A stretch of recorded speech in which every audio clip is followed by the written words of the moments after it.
I greet you all in the name of our Lord and our Savior Jesus Christ. As we get into the study of today, which is entitled Turn Ye, Turn Ye, allow me first to pray before we get into the study. Our God and our Father, we come before your presence this afternoon. As we pray, Lord, you speak to us through this word. In Jesus' name we pray and believe. Amen. We read in the book of Isaiah, chapter number 59, verses number 1 and verses number 2, the following words. It says, Behold, the Lord's hand is not shortened, that it cannot save, neither his ear heavy, that it cannot hear. But your iniquities have separated between you and your God, and your sins have hid his face from you, that he will not hear. So from these verses, what we can pick is that the Lord wants to bless us. The Lord wants actually to take control of the life. But then our sins and our transgressions have separated us from our God. But then God wants us to turn from our sins. We read in the book of Ezekiel, chapter number 33, verses number 11. Ezekiel chapter number 33, verses number 11. That says this, Say unto them, As I live, saith the Lord, I have no pleasure in the death of the wicked, but that the wicked turn from his way and live. Turn ye from your evil ways. For why will ye die, O house of Israel? God is actually asking us to turn away from our sins, because our sins have separated us and our God. He has given unto us the plan of redemption. He has given unto us the plan of salvation for us to be saved. And that is why he is asking us that as he liveth, says himself the Lord, that he has no pleasure in the death of the wicked. He has no pleasure for you dying when you are in your sins. He wants you to die when you are saved from your sins. There's a verse that says, the Lord is happy when a righteous man dies, but it's so sad when a wicked man dies. My question this afternoon is, are you in the wicked way? God is actually us speaking to you and I, that we may turn from our wicked ways so that we can get into the life that he wants us to have in this world. In other words, God created us for us to worship him and to give glory unto him. In other words, for us to reflect his own character. And that is what he is waiting for us as his creatures, to worship him and to reflect the character of God. And that is to you and me. And that is why he's saying that turn ye, why will ye die in your sins? God is actually saying that we should turn from our sins. He is actually saying that he has already blotted out our transgressions. We read in the book of Isaiah, chapter number 44, verses number 22. It reads, I have blotted out as a thick cloud thy transgressions, and as a cloud thy sins. Return unto me, for I have redeemed thee. God has actually provided the plan of salvation. The means for us to be saved is already laid out. For you to enjoy the results of this salvation that God has provided, you must accept, or you must believe, you must surrender your will unto God. You must turn out from your wicked ways. In other words, you cannot have you cannot benefit from the plan of salvation if you have not surrendered your will unto God. And that is why we discussed somewhere in the previous video what it means to believe in Jesus Christ. And if you have not watched, go and watch it, because it actually speaks of us.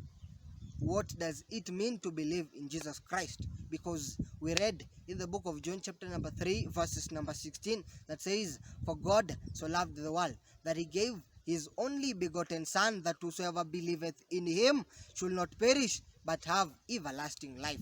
Hence our salvation is based on God giving his only begotten Son, Jesus Christ. And it is from these means that we are saved from our sins. For it says in the book of Matthew chapter number 1, verses number 21, For the Son that shall be born, you shall call his name Jesus, for he shall save his people from their sins. Christ is our Savior, He is our Redeemer. He has been given for us and to us as a gift. In other words, we read in the book Patriarchs and Prophets, pages 208, paragraph number 1, that says, the provisions of redemptions are free to all.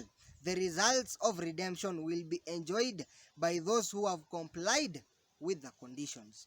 So the provisions of redemption, it has already been given in the man Christ Jesus, who is our mediator between God and man. And for this reason, it has been laid that we should believe, we should surrender our will unto God, so that He may take control of the life. In other words, God cannot take control of the life if you have not given Him the permission to take control of the life. And the results of this redemption that has been laid, that is in Jesus Christ, will only be enjoyed by those who have given their lives to Christ. In other words, for those who have complied to the conditions. And the conditions are: believe in the Son of God. For in the Son of God is life eternal. We read in the book of 1 John chapter number 5, verses number 11 and verses number 12, that says, God has given unto us salvation, has given unto us eternal life, and this life is in His Son. Whosoever hath the Son hath life, and whosoever hath not the Son hath not the life. We should believe in the Son of God, for in Him is the life eternal that I and you are waiting for. We read also in the book of Steps to Christ, pages number 52, paragraph number 3. It says the following words. It says, none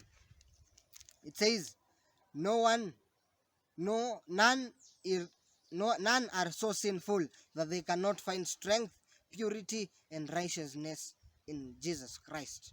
So we see that we are not so sinful that God cannot save us. We have not gone so deep into sin that God cannot save us. He's just waiting for that opportunity for I and you to give our lives. In other words, to ask for God to come and remove us from the pit of sin that we are in. In other words, it continues to say that none are so sinful that they cannot find strength, purity, and righteousness in Jesus, who died for them. He is waiting to strip off their garments, stained and polluted, and put up on them the white robes of righteousness. He bids them live, not die. Why will ye die? Turn ye is the call that God is giving unto you and unto me, that we may turn from our sins, because He is ready to save us. In other words, He has already laid out a plan for you and I to be saved. It is for us to comply with the conditions that have been put, so that we can get to gain from the plan that has been outlined in the Word of God, which is the plan of redemption. In other words, if you've not looked at the video on the great plan of redemption, go and look at it. It is on our previous videos. God is actually speaking into us that He is and He is ready to save us, but He wants us to turn from our sins. We cannot turn from our sins on our own. Hence, God sent His Son to save you and I. That is why Christ died on the cross, to save you and I, to die for you and I. And it will be of no benefit for Christ to die on the cross and then you will not give the life unto Him, because He is ready to remove the garments that have been polluted of sin that is in our lives, the sins that we've committed. To remove them, He is ready, and to give us the robe of His righteousness. Receive Christ in the heart and He will take control. The call that He is making unto us this day is, turn ye. Why will ye die in your sins? The book of Ezekiel chapter number 33, verses number 11. Why will you die in your sins? Because God has provided that Christ will save His people from their sins. Matthew chapter number 1, verses number 21. God is actually calling unto us that we may give our lives unto Him, so that He will take control. He says that He will keep us from falling. We read in the book of Jude chapter number 1, verses number chapter number 1, verses number 24. It says, "Now unto him that is able to keep you from falling, and to present you faultless before the presence of his glory with exceeding joy." God is able to keep us safe, to keep us from sin. He is able to enable us to to move out from the deep sins that we are in.